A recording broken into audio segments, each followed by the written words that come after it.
So today, of course, we're looking at this Shamatha practice of observing the mind. So the object there, of course, is the mind plus whatever mental events arise in the mind. So mental events, of course, include thoughts, emotions, mental images, memories, and so forth. So we're not, in this practice, paying attention to any sense objects, sounds, sensations, and so forth. Let them be there, they can be there, we're just not interested in them. We're only focusing on mental events. And I'd just like to add a little bit to the practice, and then maybe there's some more questions about the practice before we go back to the practice. So again, just to read a little bit from Attention Revolution, on page 101, he says the following. When you first begin the practice of settling the mind in its natural state, so of course that's the name he gives to this practice, he says, you may have difficulty identifying the intangible domain of the mind. Or even if you do settle your awareness there, after some time your attention may become vague, disoriented, or spaced out.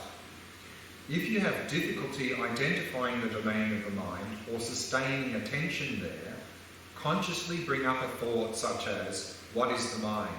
And attend to it. Don't think about this question or try to answer it. Just observe the thought itself, watching it emerge in the field of consciousness and then dissolve back into that space. Once it's gone, keep your focus right where the thought was and see what comes up next. If you slip back into a kind of lax, mindless vacuity, deliberately generate the thought again and observe it with bare attention.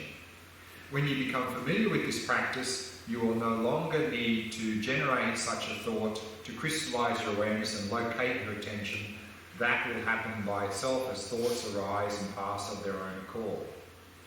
So that's what we introduced a little bit in the last meditation, the idea of consciously bringing up a thought, because often when we're new to this practice, we're sort of like, where am I supposed to be focusing? I've got no idea. And so then if we consciously generate a thought, any thought will do, we can watch that thought as it comes up, and then watch it as it disappears again. And then just keep your attention right where it was and see what comes up next in that space.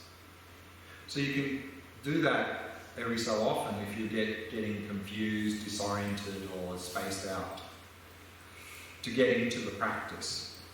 But of course, once we get into the practice, then you wouldn't continue to do that. So that's just a short-term thing in the beginning you may find helpful to help you to get into the practice. And then he goes on, he says, the practice of attending to the space of the mind and whatever events arise there is like taking a naturalist field trip into the wilderness of your mind. When you first embark on this inward journey, you may perceive very little. But as you grow more accustomed to the practice, you will begin to identify an increasing quantity and range of mental phenomena. Some of them are discrete, like thoughts and images, while others are nebulous, like emotions and moods. This practice provides you with experiential access to a domain that cannot be observed with any of the instruments of modern science or technology. The most they can do is detect the neural and behavioural correlates of the phenomena you are observing directly. You have become a naturalist of the mind, and a whole new world is opening up to you that for most people remains largely unconscious. In this practice, the locus of awareness gradually descends from the superficial level of coarse mental activity that is immediately accessible through introspection down into the inner recesses of the mind that are normally below the threshold of consciousness. You discover in this training that the border between conscious and unconscious mental events shifts in relation to the degrees of relaxation, stability, and clarity of attention. Especially when you engage in this practice for many hours each day, for days, weeks, or months at a time, you dredge the depths of your own psyche. In doing so, you remember long-forgotten experiences, both pleasant and unpleasant, and a wide range of desires and emotions. So what he's saying here is that now in our mind we have a whole bandwidth, and we have this sort of threshold is quite towards the top. And so the only mental events, thoughts, emotions and so forth we're aware of is the very superficial levels here that are very obvious to us. But actually down here in what's called, of course in psychology called the subconscious or unconscious, there's a lot of mental activity going on here that we don't notice because our mind is not very stable and clear. And so what will happen is when we do this practice and our mind becomes more stable and clear, this threshold between conscious and unconscious will go dramatically down, which means we'll start to pick up a lot of this mental activity there that's going on that we don't now notice. A little bit like when we're focusing here at the nostrils initially, we hardly notice anything, maybe nothing at all, because our threshold is here. But as our mind becomes more clear, we'll start to pick up more and more subtle sensations here in the nostrils. So similarly with the mind, as the mind becomes more stable and clear, the threshold moves down, we'll start to pick up more and more subtle mental activity that we normally don't notice now. And of course that's going to be very helpful in terms of dealing with mental afflictions. Because we saw, I think yesterday when we were talking about attachment, that now what's happening, of course, attachment's beginning down here and coming up, and we only notice it when it's up here already. So already it's very strong. And by the time we notice it now, like attachment, anger, jealousy, we're already just about out of control.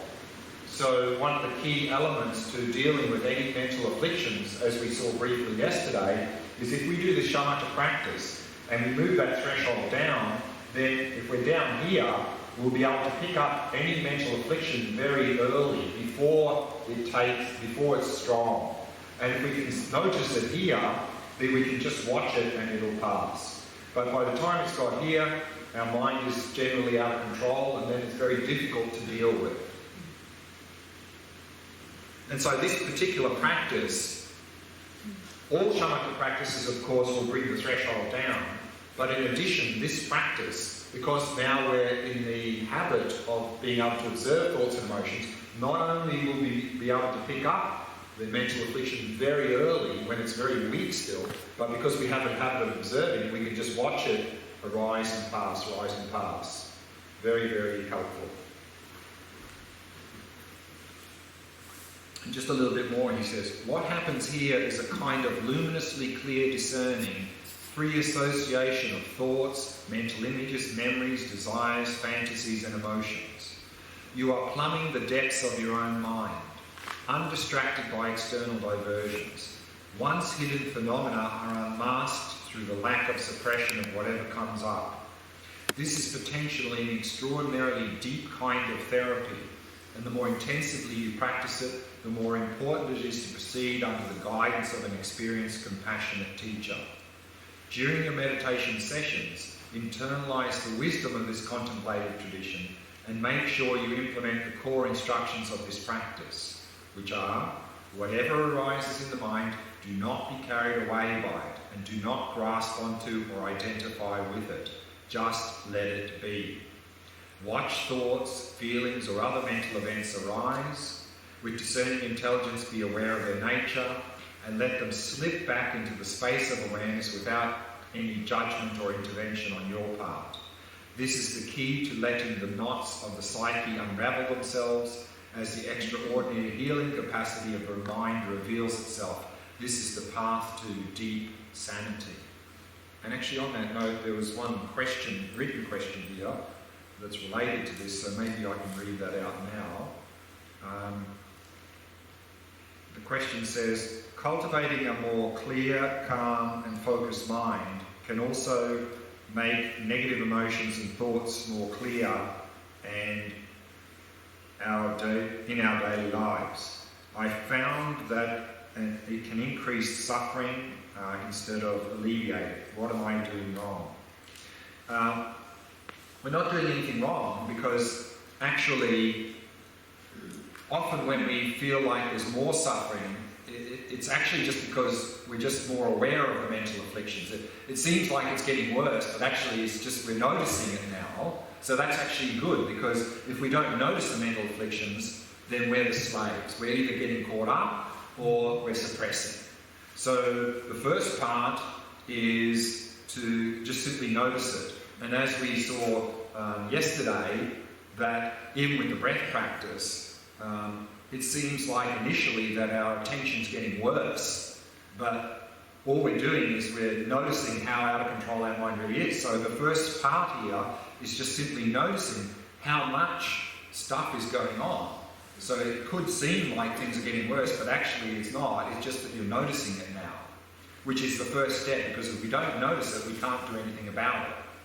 And then, of course, if we can do this practice, and then we can really start to have a more calm, clear mind, and that threshold will go down, we'll be able to notice these mental events much earlier. And so then we'll have an ability to do something, just watch them, and then they can't go anywhere. So that's going to be very helpful. But of course, it will take time to develop this, because we have developed the habit of following and suppressing for many, many years. So to expect that simply overnight we'll be able to sit there and watch and not get caught up, that's a little bit unrealistic. But once we start to be able to observe them, we start to be free of them. And what you can do also as a short-term strategy is, if some strong thought, emotion or some memory is coming up and you find yourself getting caught up, what you can do is move to the body. Because every mental event has a corresponding physical effect. So then, like if some anger or frustration is arising, for example, and you're finding you're getting caught up, then go to the body and just have a look at what's happening in the body with respect to that anger, probably some tightness in the chest or so forth. And so by observing that, we're still indirectly observing the anger, we're observing the physical effect of it. So it's one more step removed. So you may find that by observing that, it's easier to stay there and not get caught up and get overwhelmed by it. So that's also something we can do as a temporary strategy to help us avoid getting caught up.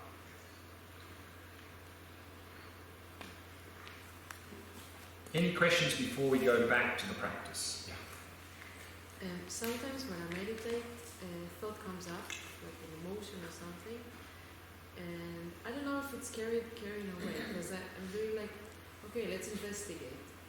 What's underneath it? Like I'm watching it, right, and then like I'm investigating what's underneath it. So I feel like I'm going down in the and then some insights sometimes come. Okay, so the question is that we are watching thoughts and then we're trying to work out or look at what's underneath that. That's a good thing to do, but that's not really the practice here. So that's more Vipashyana practice. So that would be a very good Vipashyana practice to do, to investigate. So Vipashyana is all about applying mindfulness to investigate. So therefore in the Shamatha practice here, we're not trying to figure out anything. That's not the purpose of this practice. So the purpose of this practice is simply to develop a calm, clear, focused mind. So that sort of investigation would be very helpful in terms of doing a Vipashyana practice. Yeah? So here, if something comes up, or just just observe it. Just observe it. There was something I wanted to add to your question, but now it's slipped my mind. Can you say again what your question? Some insights sometimes come up, and yeah, no, there was something earlier. Okay, I've lost this evening when we lie down, we will remember. True, I lie down and I remember. But yes, I mean, you could find that in this Shamatha practice, any Shamatha practice, some insight comes, and if some insight spontaneously comes without thinking about or investigating, that's okay. Just watch that insight.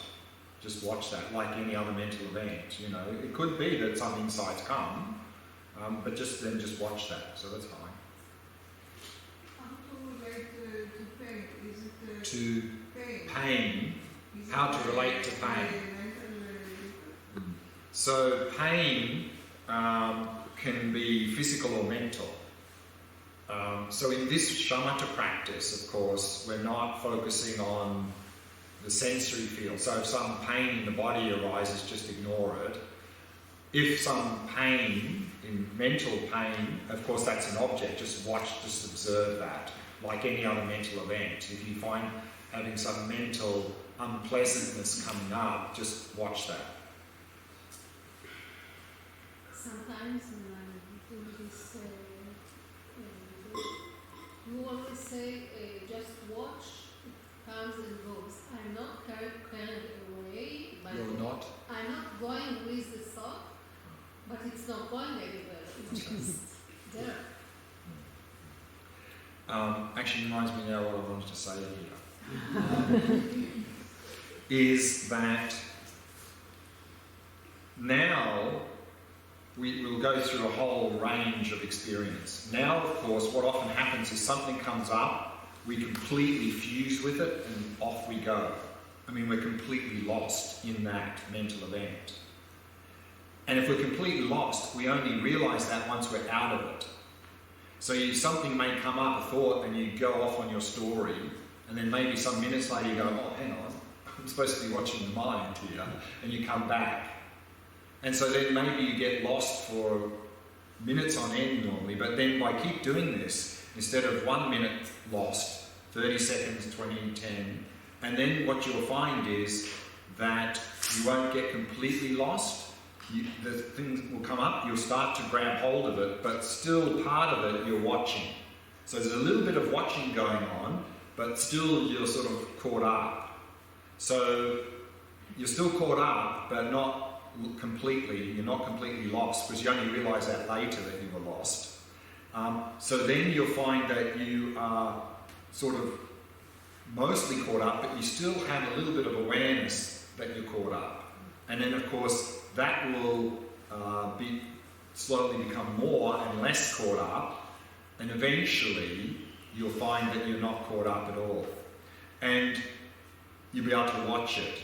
And so therefore, what you'll find is that now, when we get to the point where we're not completely caught up, but we're sort of a little bit caught up and a little bit watching, you'll find there'll be a sort of a thread to your thoughts. That one thing will come up, and that will sort of create something else. And so there'll be a little bit of a story unfolding, because you're still grasping a bit, but you can manage now to step back a little bit. So that's already better than getting completely lost. And you'll find though that as there's more watching and less grasping, then rather than there being a story that you're watching, it'll just be sort of disjointed things. There won't be sort of any relationship. So that's often a sign that you're not grasping, that you're just watching. But of course there's a whole bandwidth there. But already now, if we can watch the story rather than get caught up in the story, that's even an improvement. But eventually there won't really be a story, because it'll just be random events. But that'll take time. I start giving commands to my mind, especially to release. So I don't know if this interruption is, but I keep have something coming, and then I say, go away, release. And it does. So just like you, and yes, I'm getting my mind. So the question is about, I think it's about, is it okay to give commentary? And as I mentioned earlier, I think in all practices, when we're first learning them, commentary is not only useful, it's essential. A little bit, because otherwise we forget what we're supposed to do. So if you have, like the relax, release, return, and that sort of thing, and labelling and counting the breath. So a little bit of commentary, if you're getting caught up, just say whatever, you can say some little internal commentary like release or just observe or something. That reminds us of what to do. But of course we're adding something to the practice, but it could be helpful in the short term. But of course, once we get into the practice and we're more familiar with what to do, then we would need to let go of that, because then it actually then becomes another distraction eventually. But a little bit of commentary in the early phases of the practice can be very helpful. So use it as much as you need, and then slowly we can let go of it when we become more familiar with the practice. In daily life, I'm happy if I can do very basic Shamatha training, because life is so intense. Now, being in a retreat, after the first day, my mind is calm and I'm enjoying it. But during daily life, to watch my mind, it's really too hard for me. So I'm not going anywhere. I'm doing basic shamatha.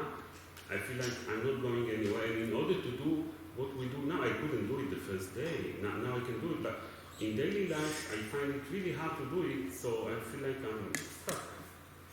Right. I'm going to talk more about that in terms of how to integrate these practices into daily life later in the retreat.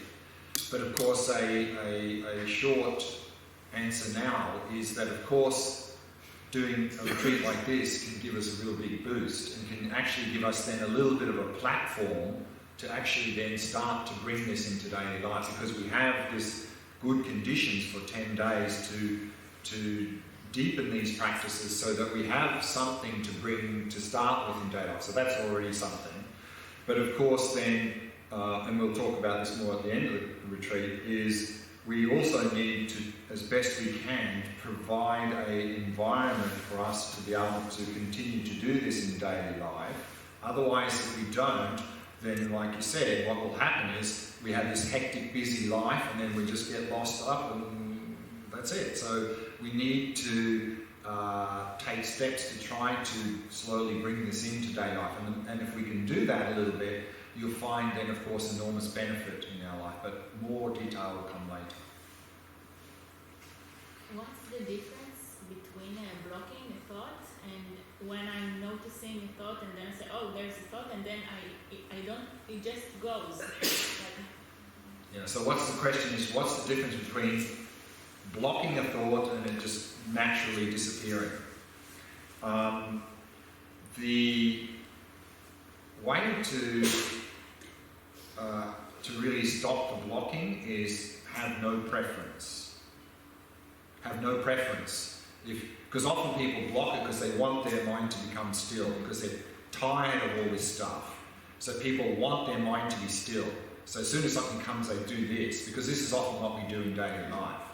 So the first step, I think, is to just have no preference. That if the mind is still, that's fine. If there's lots of thoughts, it's fine. If there's lots of negative thoughts, that's also fine. Everything is good. So that will help. If we have that, then you won't block, because, in fact, you could even go one step further and say, actually, thoughts are good in this practice, because I've got something to observe. So if you can actually have the attitude, I hope this in thought says, because I got something to look at then you won't block. You won't block. But of course, and that goes back to the question before, that we say, watch the thought arise and pass, and then people think, okay, what's going to happen is, here comes a thought, there it is, and there it goes. No. As soon as I label it as a thought, then it just goes. Exactly. So that's why I asked what is Exactly. the difference. Because it never really is like that. Well, if it's something very strong, it will maybe have a little bit of momentum, but particularly if we can catch it fairly early, then as soon as we see it, it goes, because we're not feeding it. It can't go anywhere. And particularly if you label, then you're really free of it, so it can't go anywhere. So actually, what you'll notice is, as soon as you notice the thought, it's gone. Yeah. Good. Good, you're not blocking. You're not blocking. In fact, to block something, you have to focus on it. So generally trying to block something means it'll stay there. I'm feeling like I'm catching my thought, but only in retrospective, so like I'm caught up. That's where we start. Now we don't catch them at all. We get caught up for a long time, and we only minutes later we realise that. And the next step is, retrospectively, we notice that there was a thought there. But then if we continue to practice, we'll notice it not retrospectively in the moment. We'll still probably get a little bit caught up, but we'll notice it. So it'll take time. But that already is an improvement from before, so that's good. I'm not quite sure because, like, there can be a thought or a memory or something coming up, and I notice that I'm seeing it, I'm looking at it, I'm observing it, and it can go on for a while. It doesn't seem like just because I see it, it's gone. And Then on another level, I think I do have a choice. If I want it to go, it can go. If I don't want it to go, it won't go. So it's like, sure. you know. Exactly. So that's the whole point here, is that we want to be able to choose which thoughts or emotions or so forth that we engage in daily life. I mean, we need to think sometimes during the day. It's not going to be useful if as soon as the thought comes, it's gone. We can't think then. But the thing is here is that generally, if we are watching something and it persists, then either it was something very strong that had a bit of momentum, or we are still a little bit caught up in it. We're watching, but we're a little bit feeding it at the same time. So that is sort of that mid-ground, is that we are watching, but we're still a little bit engaging in that thought. But that's better than completely lost. Not sure how to put it, but once I watch my mind and observing the mind, I'm very aware that it is my mind observing itself. So there's kind of it can become a bit of a loop. And that's Vipashyana. So you've gone into Vipashyana because instead of, remember the object is the mental events, but then what we've done is we've gone, oh hang on, who's doing this? Who's doing that? Where is this awareness? Or is it the same? Is it different? Is there a second thing here? That's already Vipashyana. So if that thought comes up, who's doing it? Just observe that thought. Don't try to answer it. Don't try to figure out anything. In Shamatha, we're not trying to figure out anything. All we're doing is observing. If we're figuring out, we're not in Shamatha. We've gone to Vipashyana. But okay, it's somehow helpful though, because I feel like there was an imaginary observer. Exactly, it's help. Oh, go on. Like before, when I practice at home, it's like it's an imaginary observer, and it's actually doing a lot. Yeah. So again, the thing is a little bit initially, a little bit of commentary to help us to get into practice. We could even the mind is like the sky, the thoughts are like clouds. There's this separate witness here. I'm witnessing all of this. I mean, all of these ideas could be helpful to get into the practice. But of course, we're not trying to answer any questions regarding that. So yes, you can use these analogies and ideas to help us to know what to do, but then don't try to answer any questions. That's Vipashyana practice, and we will be doing that later in this retreat.